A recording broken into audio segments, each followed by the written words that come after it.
Hey, what's happening YouTube? Thanks for tuning back into the channel. It has been a long week so far, and it has been a hot one already. Really hot here in Ohio, like 95 degrees in the shop, so wanted to get home, do something a little bit different that's not in the shop. So we've got some new stuff to be putting on the Can-Am that we're going to go through tonight. We've got clutch stuff that we've got to be putting a new spring in, and we're going to be doing a little bit something more fun for the channel on the big girl here. We're going to be adding two-step to it. That's right, pop launch control coming from EVO Powersports here for the Can-Am. Stay tuned.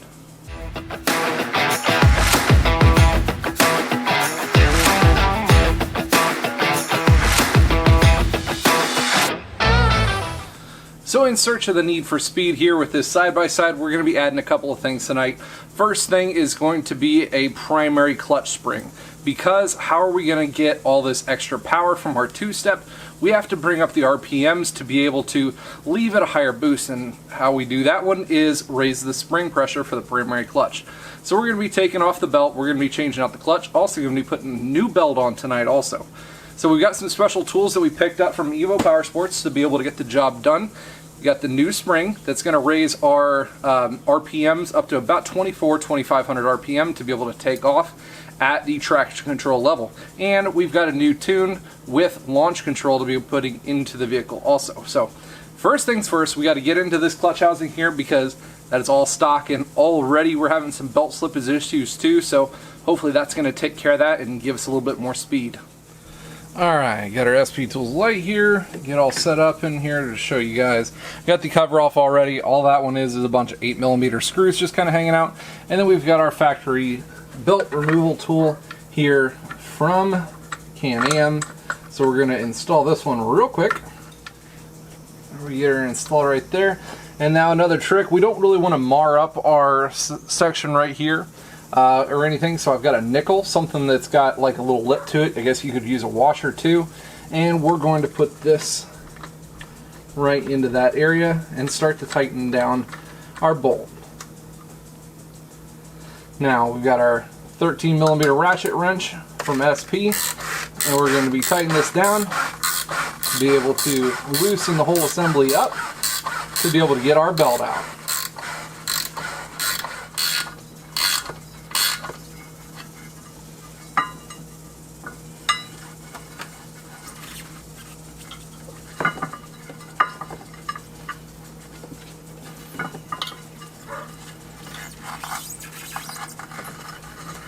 And there we go.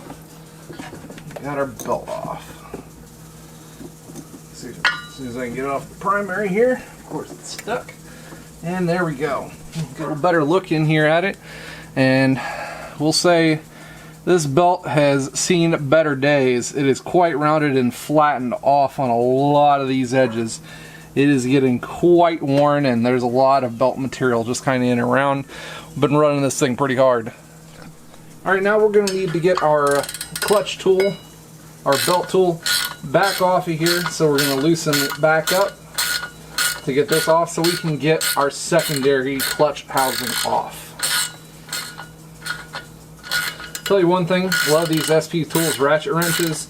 Really nice finish, 72 teeth, really low profile. They get the job done when I need it.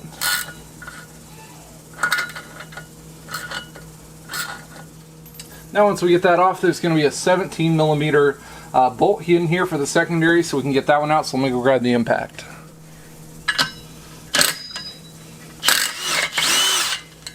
Not on there too hard or anything. There's our little bolt.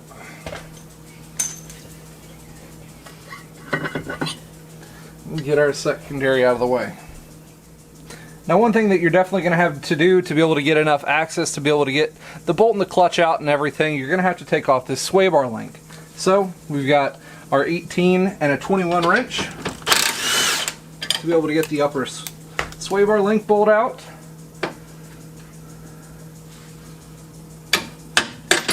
Get that one to be able to just move it out of the way enough to be able to get our bolt out. So our bolt was a 22mm. Then we've got enough to clear to get our bolt out. Now we've got another one of our specialty tools from our kit. That's one of the ones we picked up from EVO. This is to be able to get the primary up out. So we've got the threaded end here, and this is going to press to be able to pull it on out. So all we got to do is put it in there, into the hole where the bolt we just took out, and it's going to be a 19 millimeter that we're going to put on our impact to kind of loosen it out. Slash, we're going to tighten it in to pull the clutch out.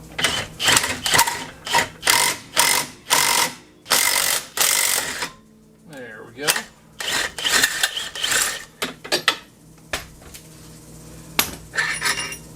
Pull it out. And now that we have our secondary up out of the way, we're going to be able to pull this straight out and get our primary up onto the bench. So now we've got our clutch over here to our bench. We're going to leave our tool that we use to get the whole thing out into there. Now we're going to want to measure up about 1 1/2 inches up from that point. So if you're too far out, you need to bring that one in. 1 1/2 inches out, looking good there. Then we've got this tool that also comes in the kit from EVO. You've got your cup and your smaller big threaded rod, and you're going to be lining this one up with these smaller holes over all of these right here on the clutch housing. So we're going to get those lined up, and then we've got all of these little Allens to be able to thread into each one of these holes around to their respective area.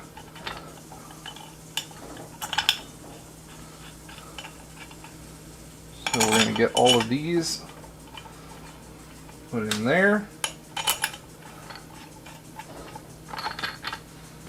and then we're going to kind of tighten these down, and we don't need to make it really tight, we just need to have it hold.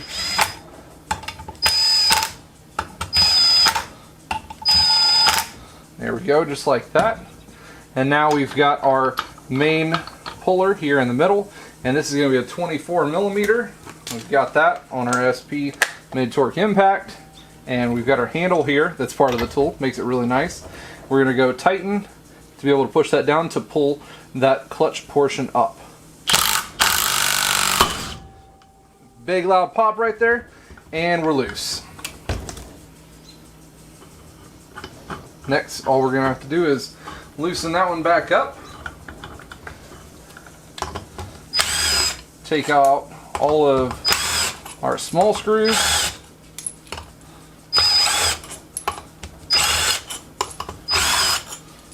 Like that, and we can remove our clutch tool.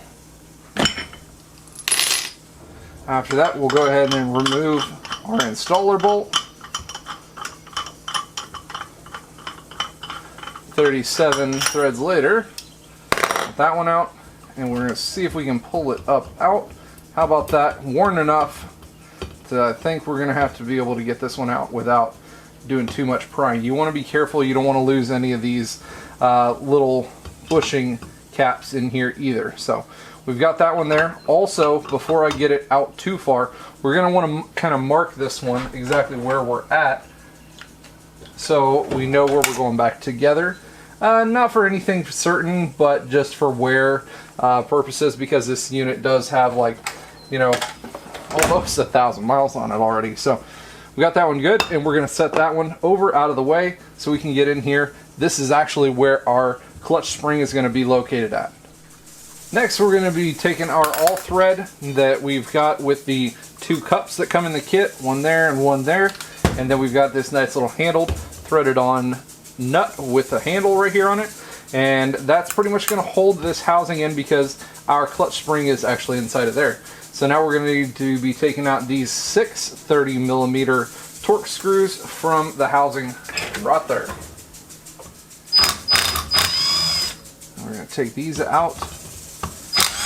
Also, before you get all of them out, don't get too wild and crazy. You're going to want to mark this one too before taking that one out. Again, just for precaution, before we get going all too wild and everything. So we're going to mark our same black line to go with our same spot right there on that one. There we go. Now take the rest of our clutch retainer screws out of here.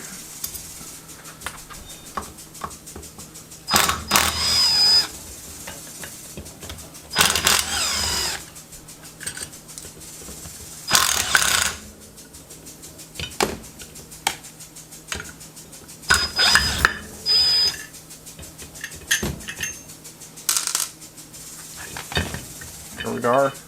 Now we're going to pull this one out to get our spring pulled back up out of the way.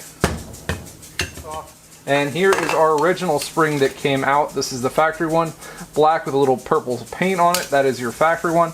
And then we've got our new one from EVO. This one is going to be a little stiffer to press, and it's also going to be a little bit taller, so it's going to press more onto the clutch housing there in the primary, which is going to raise the RPM in which the clutch is going to engage. So we're going to be putting this one back into the housing, going all back together the same way that it came apart. So we're going to get that one slot back in there.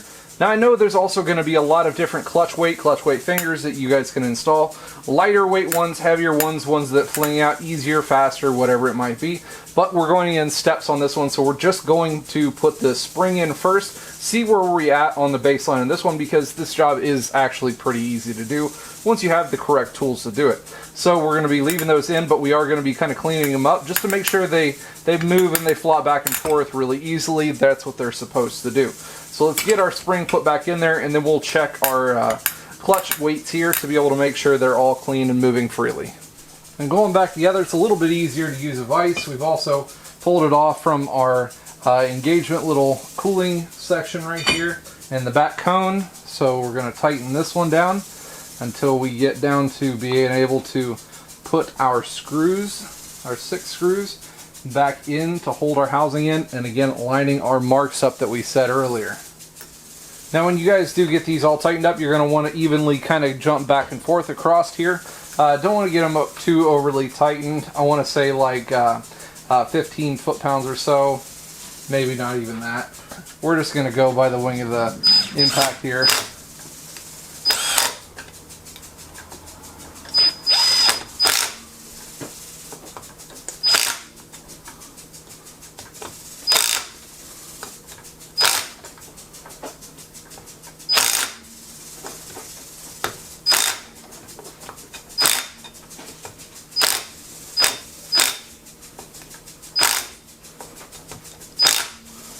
Pretty good right about there. Now we're going to be able to take our clutch tools back up off and start putting stuff together. Alright, so when we're going back together, I can't stress enough how much cleanliness that we need to get out of this thing. I've already started wiping off the clutch fingers here, the clutch weights, and you're seeing all the spots that I'm getting off of these. You really need to get these clean, because this is what ends up sliding up against the rollers in the housing here, and that is what is engaging your clutch and everything. So you want to make sure these get cleaned off really well. You also want to make sure your clutch weights move freely inside of here. If not, you need to adjust and clean some more. So make sure all these move nice and freely. We're looking pretty good. We're looking like we're all cleaned out and everything. Especially wipe out the inner housing where your belt is going to be running. Maybe get some acetone to clean that one out. And then we're going to be ready to put our upper housing back on. And you want to make sure, as you can see, the little rubber O-rings here and the caps, they like to fall out. So don't let that happen. So just an FYI, make sure to keep an eye on those. Oh, see, they're flopping all over. So watch out for that when you go to set this thing back down in. Alright, we get that set back down in there. We are looking good to go. Now before we get our clutch and everything put back in here, our primary, we're going to make sure we get everything all cleared out of the case. We don't want any kind of debris in here messing with our belt. I know I've been in and around in the sand dunes here and there, so we want to make sure we get this all nice and cleaned out. Our shaft, no debris on that one, either one of those. There we go. Now we'll get our primary and put that one into place. Alright, we've got our primary. Make sure you hold on to the whole housing. You don't want it all flopping apart on you when we get put around into the housing.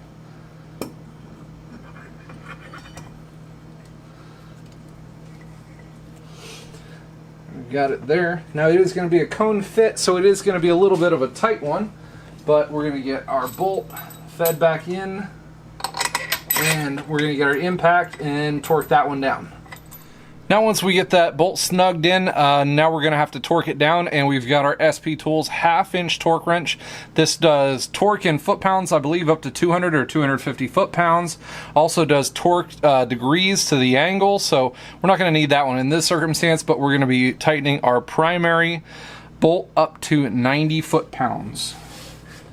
So at this point you might be asking, well, how might you achieve that 90 foot-pounds of torque? Because obviously this primary can turn with the crankshaft of the engine, and we're not going to be holding that in any other way other than we're going to be using this clutch housing holding tool that we used before to be able to get the spider front of the gear housing off. So we've got that one attached, and the little handle there is wedged up against the sway bar.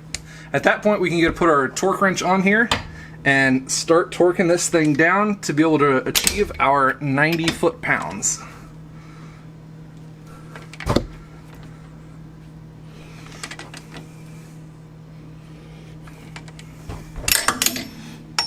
Keep on slipping off, of course.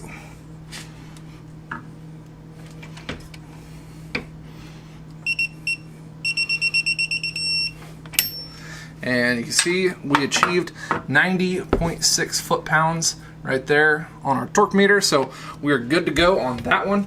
Next we're going to be doing our secondary. That one's going to get torqued to 52 foot-pounds. Now for the secondary, it's a little more simplistic. We literally just got our SP pry bar here, and see that one right there, and we've got it kind of wedged into the housing to be able to hold that one into place so we can get to our 52 foot-pounds.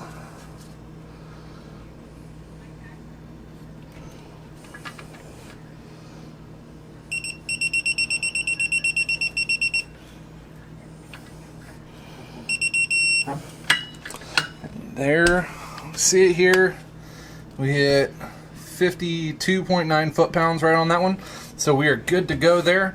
Now we are just going to be getting our new belt on. Now for the belts that we're going to be installing, let's show you guys a little bit of difference between the two in here. We've got our standard factory belt right here, and you can see a lot of the ribbing on this is pretty well worn. We don't have really a whole lot of great landing here on the top, and we're pretty well rounded on the bottom. Now the replacement belt that we're going to be putting in is this one, our G-Boost World's Best Belt for the X3.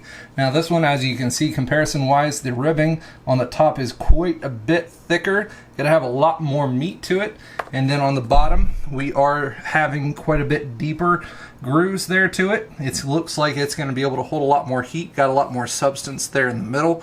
I'm really excited to be able to use this one because we're going to have a whole lot less slip, especially since we're going to be putting our two-step into this and going to be able to leave off the line at a lot higher boost. So hopefully that'll hold a lot better, give us a lot more life on it too.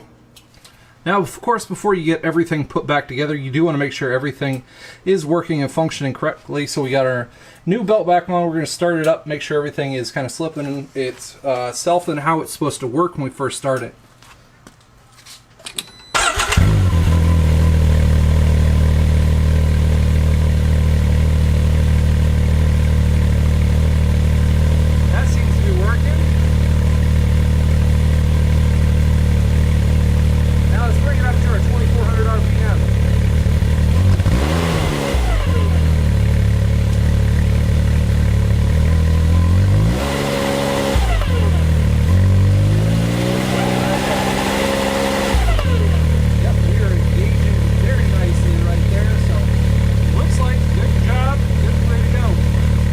Alright, we're almost there, guys. Next step we're going to have to do is we're going to have to swap out our override switch for our EVO launch control switch. So that one's pretty easy. Just get a little flat blade screwdriver, hit the two pry points where they're at the top and the bottom of the switch and kind of pry that one out. And you're just going to switch this one out for that one right there. And then we're going to get our map tuner. We've got our new tune all lined up in there. We're going to retune for the two-step. Downloading new tune, which includes stage 3R 93 octane with two-step launch control. Boom, baby. Downloading. Please wait. Hurry up. I need to go pop pop. Alright, we got our launch on. We've got our exhaust on loud. And we're going to watch the boost build here while I hold the brake. and then smash the gas right here, and we'll see what we launch at boost wise.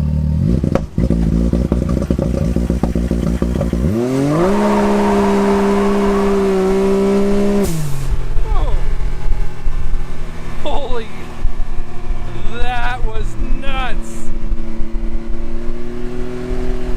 That was insane.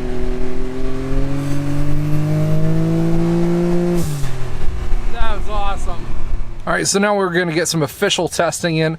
We've got our Draggy all charged, and we're going to be connecting to our Draggy app here in the phone. And let's see, I wanted to look at one thing here and see what we had for our top speeds and our top times. This was our top one that we had so far. Hit 4.17 seconds 0 to 60 in 209.75 feet. So that is the benchmark that we are going for today. Also, we're going to be doing some testing for some 60 to 0 times, and that one's kind of for a secret project that's coming up here in the next couple of weeks or so. But that is what we're going to be looking at, our 0 to 60 primarily. Hopefully we get a lot better times than this one, if we can get traction, that is, because this thing is nuts. All right, so let's go get this thing rolling. All right, got to reset. Let's see if we can keep hold of this thing. Got our launch control on. Let's go for it.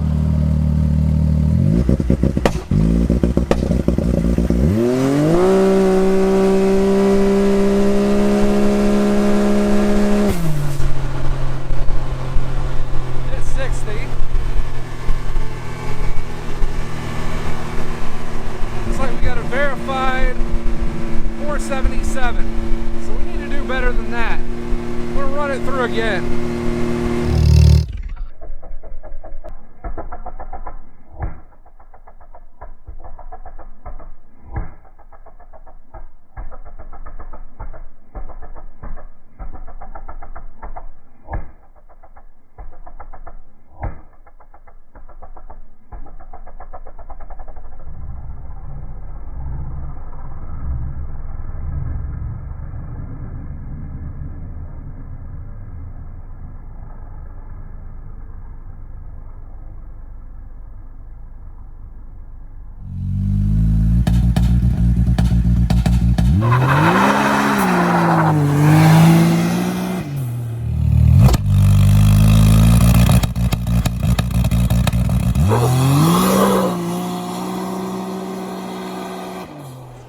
Well, guys, unfortunately, it looks like we're not going to be able to beat that elusive 417 time that we had before. Unfortunately, I just can't get any more traction out here. It's a little bit of a humid, hot day, and the tires just aren't getting any traction.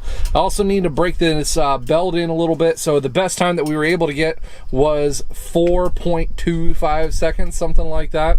So couldn't break the 417, unfortunately, but it does leave crazy hard now, to the point where I can't keep any traction on this one. So hopefully later on down the road, we're looking to get some new wheels and tires here coming up, hopefully soon-ish. So that's going to be coming down the pipeline. So hopefully we'll be able to get some more traction with those and see what kind of numbers we can come up with there at that point. Another cool thing is we did check our 60 to 0 time, and it looks like on that one we did like 5.91. Yeah, 5.91 seconds, and 248 feet was the best that I was able to get to, and that was standing on it hard when they were a little bit on the cooled off side. So that was the best I could do on that one. The brakes on this thing are way underpowered for what this machine can do, severely underpowered. So that is actually going to be one of our big upgrades coming up here very soon in the future. So unfortunately, the testing didn't come out real great today, but we gave it our best, and I'm really happy with how this two-step turned out. And the other thing that I wanted to point out was the new spring that we put in for the clutching on this one. It helps this thing in the drivability on the road. How the machine leaves and everything right off from a stop is a lot more gradual now. Since it has to build up to like 2400 RPM, it relieves off a whole lot more gradual. It's not as jerky, it's not as clunky, especially if I'm driving this thing through town, which since it's street legal, of course I'm going to do that. So it actually made it even more drivable. I was kind of worried about that one, but it actually helped it out. So big thumbs up there for that one. All right, so taking a look at the tools that we used tonight, we had the specialty toolkit for the clutch of the primary and the secondary. You can get this one from EVO Powersports, a couple $100, but it's well worth it. It's both able to take the primary clutch apart in out of the vehicle and apart. It's also able to take the secondary clutch apart if we ever do rollers or anything down the line. So this whole kit's able to cover that one. Also from SP Tools, obviously we use our awesome magnetic charging lights up there, and of course we use our big boy mid-torque impact, half-inch impact.